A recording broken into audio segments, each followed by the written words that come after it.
Ladies and gentlemen, welcome to Spinning Back Clique, the show that takes you on a quick spin through the week's news. I'm Simon Head, and on this week's show, we assess the state of the union in the UFC heavyweight division.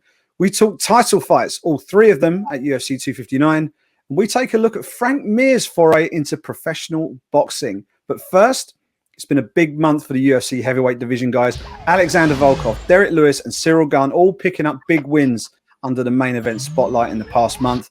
But take a look at the division as a whole, guys. What has been your biggest takeaway as you assess the state of the UFC heavyweight division so far in 2021? We'll do 3 minutes on the clock to kick off. And Ghost, you can lead off. Well, my biggest takeaway is that unless your name is Francis Ngannou, Stipe Miocic, or John Jones, you probably aren't going to get a whiff of a title shot anytime soon. And that's saying much because this is a division that's now stacked. Even if you go down to the guys that are ranked in 8, 9, 10, these are killers. These are top-notch fighters. So it's going to be very difficult for them to be able to get a whiff of this title shot because what's going on here is that clog at the top. When you factor in possible rematches and John Jones isn't going to sit around, they're not just going to give him any guy coming off the bench, right? So guys are going to be sitting around, I think, for a while. Those mid-level guys, they're the ones that are going to have to do a lot of work. And don't forget, guys, here in Las Vegas, we're starting to turn the corner a little bit on our COVID numbers. And when we turn that corner around, there may be fans. And do you really want to have this many big title fights, heavyweight title fights with no fans? I don't think so. What say you, Nolan?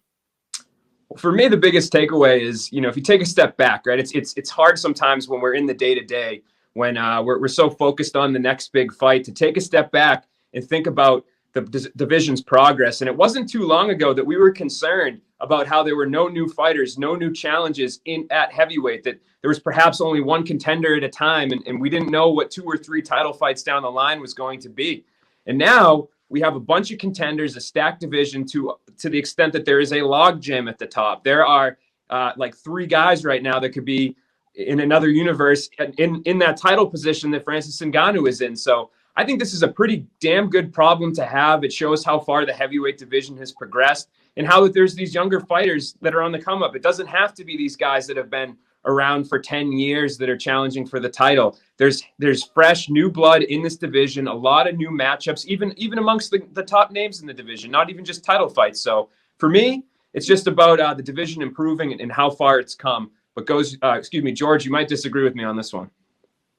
I wish I could, but you laid it out great, Nolan. I think I'll just take it from there and add to it because it's an exciting time, all right? If you're a fan of the heavyweights in combat sports, I don't even need to tell you about boxing. It's, they got some great killers going on over there. But in our sport, we got the greatest of all time, Stipe Miocic, right now, defending. He just ended his trilogy with Daniel Cormier, another great. And now he's got a clear-cut number 1 contender. I love it when it's number 1 against number 2, no politics, Francis Ngannou. And then those killers that you guys mentioned, Gane, Volkov, Lewis, almost consecutive weeks, all getting big wins and putting their name in the hat. And, of course, that wild card, John Jones, and an even wilder card, Israel Adesanya.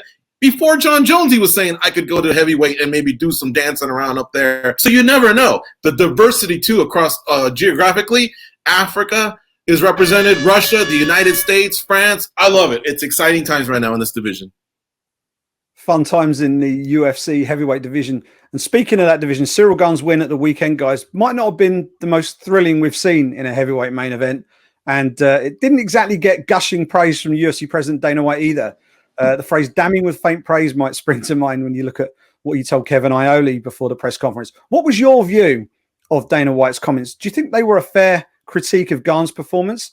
Or do you think he was a little bit unfair and perhaps a little bit unnecessary? We'll do 2 minutes for this one. And Nolan, you can kick off. Yeah, I mean, I don't have a problem with Dana saying that it wasn't the most thrilling fight, it wasn't the most exciting, or perhaps that he was even a little bit disappointed. I think that those would all be fair criticisms, but I thought it was kind of weird that he was using Francis Ngannou as the threshold. He was saying, well, Gane's supposed to be the next big thing. And you saw what Ngannou did to Rozenstruik. Gane didn't do that. So, I mean, if the threshold for impressiveness is Francis Ngannou's 20-second knockout where he bowled over Rozenstruik, he's going to be pretty damn disappointed with pretty much anybody that fights Rozenstruik. I thought Gane put on a great performance, nothing to be ashamed of, and he showed a lot of good things for a fighter who just started 3 years ago.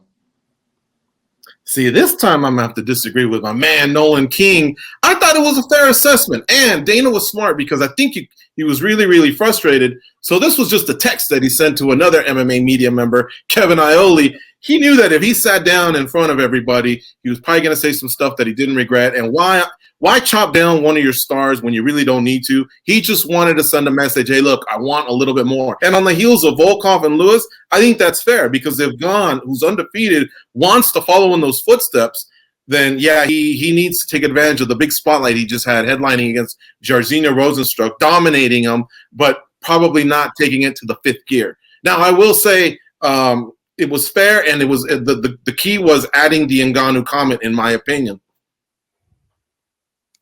I think if you have a problem with the way that fight unfolded, you have a problem with the sport, not with the fighters. Those are the rules. That's the way things are designed. He fought that fight to get the win. Now, here's the thing. If he wants to move up in the company, if he wants title fights, if he doesn't want the fans to be upset for them to buy his pay-per-views, GANE's probably going to have to step it up a notch. You can only play that card so many times, and it's a heavyweight division with killers left and right. So you can only do this so many times, but the guy did enough to win the fight. I know his coaches were probably happy. His manager, maybe not. Yeah, interesting to see what happens next for Big CYRIL. Now, guys, we haven't had a title fight for a little while, but boy, are we going to get some this weekend. 3 title fights on deck at UFC 259. But which one's going to serve up the biggest highlight reel moment that's going to have all of us talking when we get on the Slack chat on Sunday? We'll do 2 minutes on the clock for this one. And George, you get first crack at it. Well, I think Aljamain Sterling is good. I think what he did to Corey Sandhagen was something that registered to him. Why go in there and not at some point go to my strengths, try to end the fight fast with no controversy before somebody else gets going? I think he's going to do something similar to Peter Yan. First round submission. You heard it first. Goes, I'm anxious to hear. Are you going to check me on this or what? Dude, I'm going to check you on this. I think David versus Goliath, Jan Blachowicz versus Israel Adesanya, that's the fight to look out for. It's a really interesting fight. But remember, this fight's probably going to have a lot of tactics in it. But when they figure out that puzzle, whoever it is, it's going to be some kind of highlight finish where we're all going to be jumping out of our chairs. I promise you. Jan Blachowicz has more to protect here. He's the bigger guy. He's supposed to win.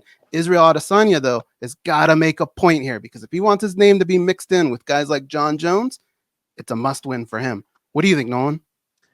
I got to agree with you, Goes. Megan Anderson versus Amanda Nunes is probably the fight that is most likely to have a finish. But in terms of really making a statement, really making a mark, I think Israel Adesanya versus Jan Blachowicz, whoever wins that fight, if they do it inside the distance, that will be the moment that we're all talking about for sure. We have champion versus champion, 2 guys with a lot of power, technique, flash, flair.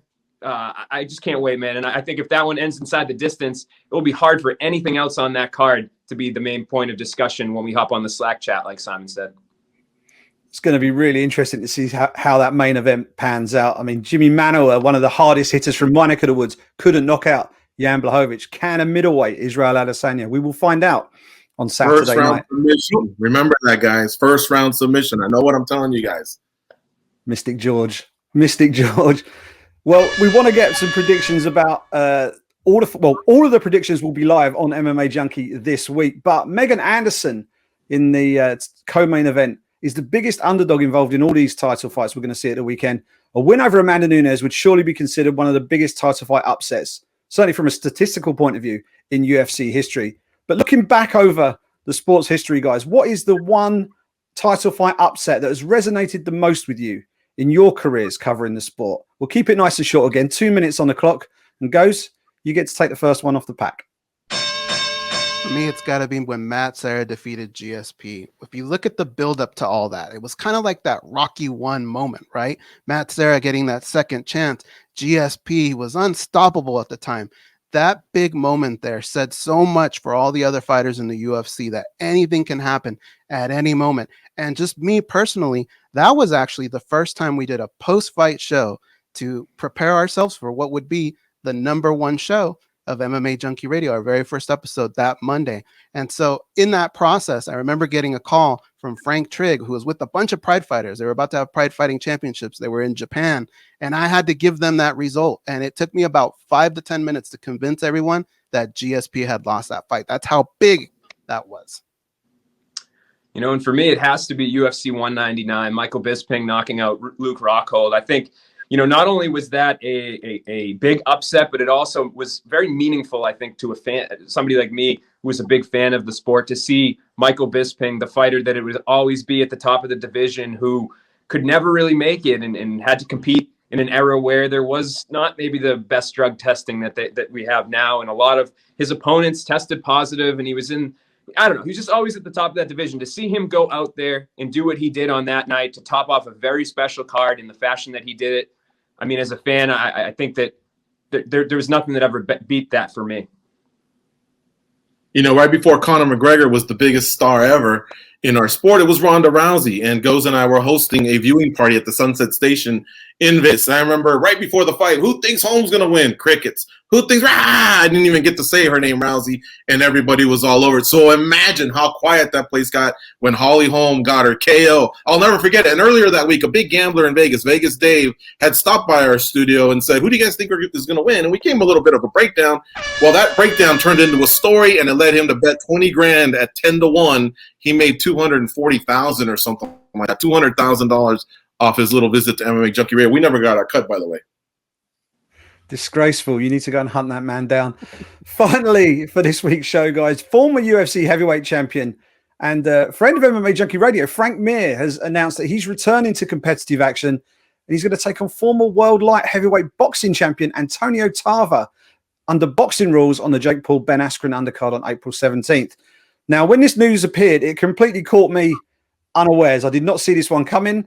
Give us your reaction, guys, to hearing that news, and to finish off, book us a meaningful MMA versus boxing matchup that would actually get you to get the wallet out and stump up some cash for a pay-per-view. We'll do 2 minutes to finish off. Nolan, you can lead us off. I'd like to say I'm surprised, but honestly, at this day and age, I don't think you can be surprised by these matchups. So we have entered a different era in boxing. Pay-per-views are selling a little bit differently these days. But for me, if I were to pick a fight that I would want to see that would make me shell up, I know Triller has a lot of money, so Roy Jones Jr. versus Anderson Silva. I mean, it's the original boxing versus MMA fight that was discussed. If that went on pay-per-view, I would be sold to see those two legends duke it out.